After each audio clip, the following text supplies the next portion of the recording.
कि ना खरे लाली लाली आँखिया है जैसे कमला के फूल।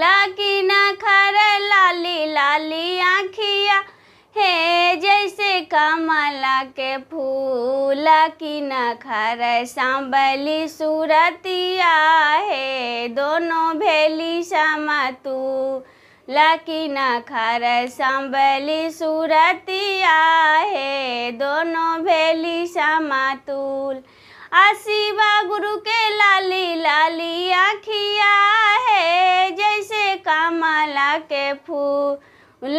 हमारे सांबली सूरतिया है दोनों भेली समतुल।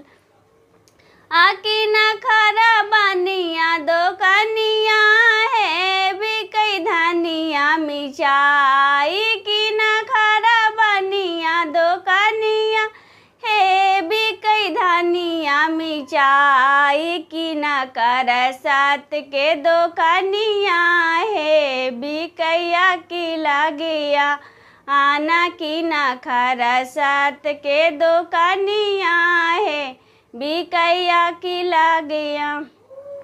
हमारा बनिया दो कनिया है बिकई धनिया मिचा।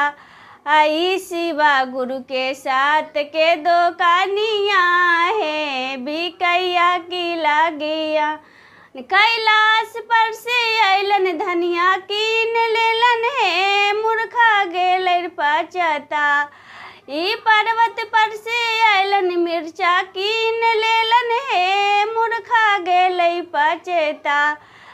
रह गेल सात के दो कनिया है बिकैया की लगिया आना। रह गेल सात के दो कनिया है बिकैया की लगिया आना। कि ना खरे लाली लाली आँखिया है जैसे कमला के फूल।